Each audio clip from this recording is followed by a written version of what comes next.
And while you're making your way to your seats, I just wanted to bring special attention to Sean Oban. Let's give him a huge round of applause for the music that he shared with us. Have you enjoyed the conference? Yeah, awesome. We're going to be hearing from our governor here shortly, but before we do that, I wanted to bring attention to the North Dakota Downtowns Convention is going to be happening this fall in Grand Forks, so make sure you check out nddowntowns.com to make sure that you check into that. We'd love to see you all there as well. Let's welcome our governor back to the stage. Oh, he's already on the park bench. Let's welcome him for final comments. Thank you. Thank you, Deb. I want to, let's give Deb a hand for the great job emceeing the last couple days. Thank you very much. I want to conclude this great day and a half we've had together, again, ending where we began, which was with gratitude, because how fantastic. I think we heard one of our national speakers say this morning that who's spoken all over the country, studied 2,000 downtown, saying this is one of the largest downtown-focused, Main Street-focused conferences he's been to in the country. That's only because you care, you're here, you're representing your community, 65 different communities. We had over, by the time we got done, I think we had over 750 people that were through here yesterday, but give yourselves a hand for being here and being part of this very fantastic event. I also want to give a shout out to the live stream. As you know, we've been able to live stream many of the events and some of our national speakers. And we had over 1,300 people watching the live stream. So there was more than almost twice as many people watching online as there were here in person. But that's also fantastic because they're out there investing their time. We know that people have got jobs. We know that every mayor in our state, every city commissioner in our state, those are 100% of those are part-time jobs, even in our largest cities. And so all of the city leaders that were here, the park board leaders, the county, the township officials, everybody here that took time to be here, fantastic. And those that couldn't that tuned in. But anyway, thank you to all of our live stream audience for being part of this the last couple days. And we did have a great conference, and some of that great activity was all of you interacting with each other, learning from each other, getting ideas stimulated, but certainly we had some amazing keynotes from Chuck Marone, Robert Gibbs, Roger Brooks, but let's give those three national keynote speakers a hand for sharing their learning with us. Each of those national speakers has an online presence, whether it's blogs, books, videos, websites, all of them generously as part of participating here, offered to all of you ways to connect with them and follow up and get more information. And I would encourage everybody to stay in touch because their learning is continuous. Their learning as they continue to work and serve in communities, and the more we can tap into their expertise, the faster we can move forward because we don't need to reinvent the wheel when we can learn from the best practices that have been going on around the country. But again, that part's been great. But I want to also say, let's remember why we're all here. I think one of the presenters talked about, the importance of elected officials and community leaders.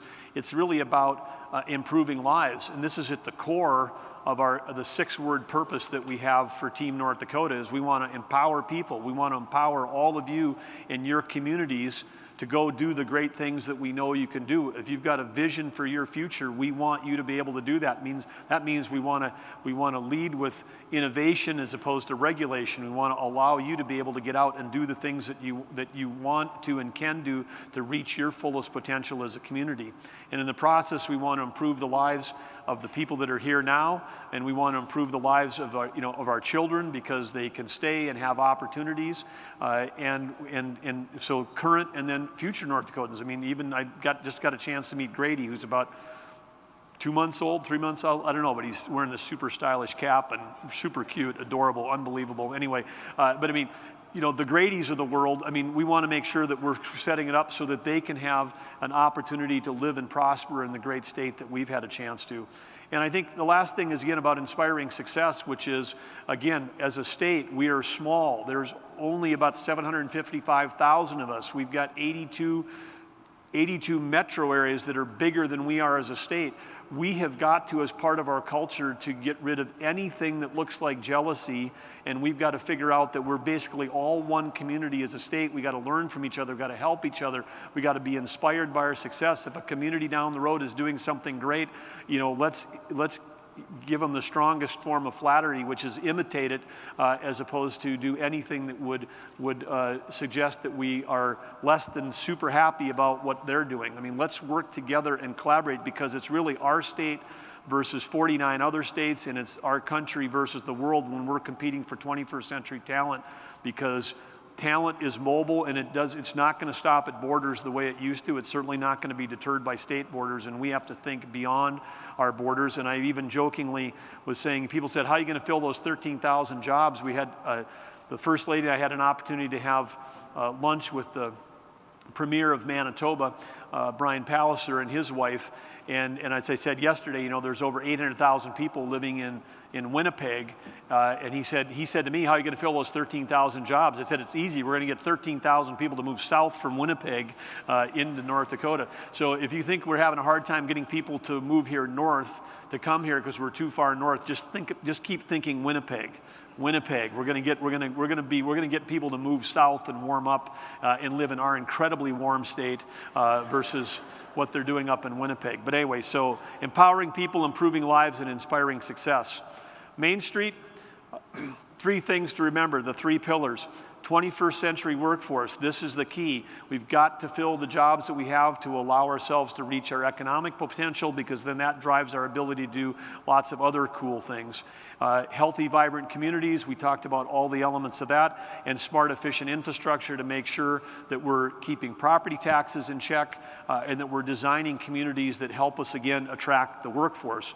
But I think one of the things that I took away from the national speakers that were here, and they all touched on it, and Roger Brooks really hammered it home this morning, which is that when we used to think about in the 70s and 80s and 90s, and when I was working with other leaders across the state on Vision 2000 back in the 1980s, we talked about economic development, recruiting companies to come here. We talked about tourism, like how do we get visitors to come here? I think with the cultural change and the digital transformation that's occurring, what's really driving economic development and what drives tourism is community development. How do we build great communities? If we build great communities that can attract our baby boomers to stay, it can attract our millennials to stay, it can attract other people to move here. That is the beginning point. And as Roger said this morning, the best place to create a sense of community in most communities is in the downtown. That's where the placemaking framework is there and can begin.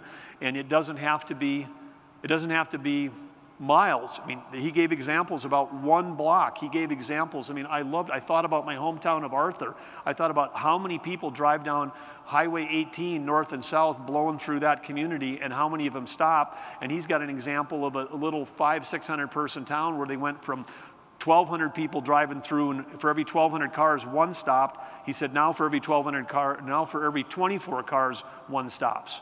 I mean, I'm thinking, hey, maybe Arthur's got a chance. Maybe not, but it was a fabulous place to grow up.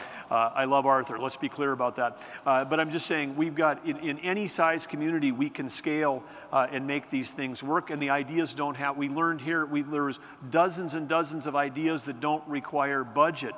They require energy, they require local activity, they require a little bit of elbow grease, it may require a can of paint. I mean, I talking to Teddy Euchre from Hettinger, he's ready to go home with a can of paint and start painting crosswalks. That kind of stuff excites me, because we don't have to wait for new legislation. We don't have to wait for appropriations. There's things that ideas you can do, and do them right now to do that. Another thing that I think we learned, that fits underneath the three pillars here, is really about understanding the demographics. We learned that one of the biggest, we are as a state have the highest percentage of millennials versus other states, and it's also our young adults have grown faster than anything, and we have to, if we can cater to attract and retain young adults, we also end up getting boomers to stay longer.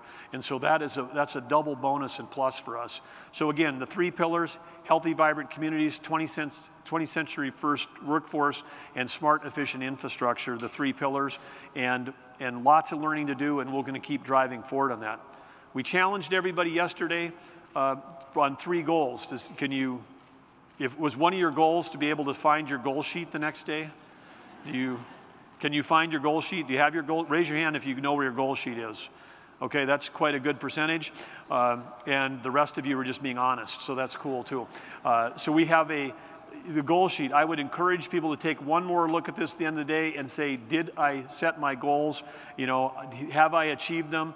If I didn't achieve them here, is it something I can do when I would go home? And I'd say, you know, if you didn't fill one out yesterday morning because you're beyond goal setting, and that doesn't apply to you, I'm going to try one more time. I'm going to say, okay, if you didn't fill out the 3, then I'm going to say, when you leave this conference, you've invested a day and a half of your time. Go back and take one action. And that action might be, you know, back to your school board, back to your city council, back to your downtown association, down to your local economic development group. Take one idea back and try to drive that idea and get it done. It may be a big idea, or it may be, you know, let's get a bench in front of the building. Let's do planters. Let's do something. Let's reinvigorate. Let's make a call and find out who owns that empty building on Main Street and see if we can get a new property owner that actually cares about the future of the community. Let's see if we can take an action. So I'm asking you to do that. And I would say one other thing which we learned is that, you know, we heard all the speakers talk about it during the thing, but if we do not understand what's on the minds of the kids in our state that are in high school and the students that are here in college, which is a huge group of people, plus the 20-somethings and the early 30s, if we don't understand what's important to them and what they need, then all of our plans will make less sense. We have to do student engagement because, you know, and sometimes we even talk about, you know, tomorrow's leaders. I see the students today. When I talk to 800 high school students today, I said, don't wait for tomorrow to be a leader. You guys can be leaders right now. You can be leaders in our community today. I mean, right now, today, we can get these kids involved in what we're doing and where we're going. And if we do that, we've got a better chance of success across our entire state. So I encourage everyone to do this, informally and formally. You heard the story this morning of the 6,000-person town that Roger was talking about. They started with 1 millennial, it went to a working group of 5, now it's built to 40, it's scaling, and then they're taking over the direction of the town, and the town's winning awards. So the answers could be right here, and part of that is in the engaging young people. So my challenge, you know, to all of you is, as you head home from here, is to take what you've learned and turn it into action. If you are the only person from your community here, then you're going to have to be courageous, you're going to have to be forceful, you're going to have to go back and try to evangelize what you saw, what you learned, and what you can do. If you came here and you know that there's a group of other people from your community, I would encourage you to get together as a team from your community, because I saw some communities here, we had the mayor, we had city council, we had economic, we had downtown people. Some communities here were incredibly well positioned. Get that group of everybody that was here, go home, compare notes on your goal sheets, and figure out how, when you go back home, you're going to be most impactful as a group. And I would say, to whether you're a solo from a town or whether you're with a group, it comes back to, you know, what we're calling Team North Dakota. We had every one of our cabinet leaders here. We got, you know, we got the head of the water commissions here. We got university presidents were here. If it's Team North Dakota, your job from the community is to challenge us to serve your needs, challenge us to collaborate you, and then we challenge you to help us reinvent government in a way that it can work for you, so that we can have this dialogue between what are we doing at the state and what's going on at the community level. Because again, this is a bottoms-up, empowered local leadership model, and I'm thrilled for the 64 communities that were here. My heart goes out to the hundreds of communities that weren't here. But if you're here, your community should be thanking you for investing this time, but let's go home, let's create best practices, let's inspire others, and when we have this conference next year, I expect that when they hear about all the amazing things that you're doing, we're going to have even more people and more communities represented when we're back a year from now. The last challenge that I have for you is to, again, we've got upcoming conferences that are coming on, before we get together again, Day of Prevention, Recovery Reinvented, Downtowners Conference. There's, League of Cities. There's a lot of different events going on. Let's keep engaged at the state level so we can keep learning from each other and accelerate the learning. And we do have a set of awards that are out. You can find them under mainstreetnd.com. But my last challenge to you is if you are here at this conference, you should absolutely go back and decide what award you're going to apply for. And you might say, oh, we haven't really done anything that special. Apply anyway, because it'll be an experience on applying, and maybe you'll win the award next year. But these are going to be annual awards, and get your name in there, get in the queue, and start trying to push your practices forward, and have a dialogue. And if you say, look, we don't really have anything that we think is award-worthy, that's probably feedback for you to take to your community, which is there's a statewide award contest going on, and we don't think we have anything that is actually worth talking about. So think about that and think about how you want to participate in that. So again, 3 pillars, lots to do, fabulous conference, challenge to all of you for being here, grateful for all of you to be here, but take one thing away, because this group right now, as I said yesterday at the Omen, we had the leaders in the room, we had the legislators that are here, we got all the people we need to help drive this state forward and reach its full potential. We just have to go do it. And I would say again, closing with Margaret Mead like I did yesterday, never doubt that a small group of thoughtful, committed citizens can change the world. Indeed, nothing else ever has. And I am looking out at a room of thoughtful, committed citizens. I'm grateful that you're here. I'm so excited that you're here taking notes, driving ideas, and going forward. I'm thankful for the thoughtful, committed citizens that are watching online on the live stream. But I would say it's up to us now. We've got the ideas. We know what to do. Let's go do it. Thank you for coming. Thanks for making this a great conference.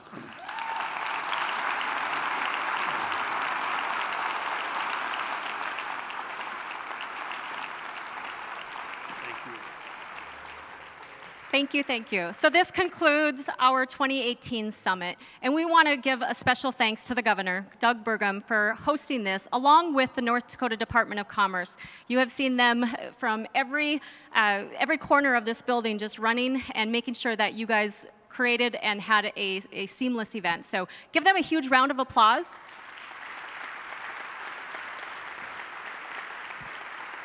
In the next couple days, you're going to be receiving an email with a survey. We really want you to pour your feedback into that so that we can continue to make this event even better for the next one. So make sure that you look at that email, give us your feedback so we can use that for future events.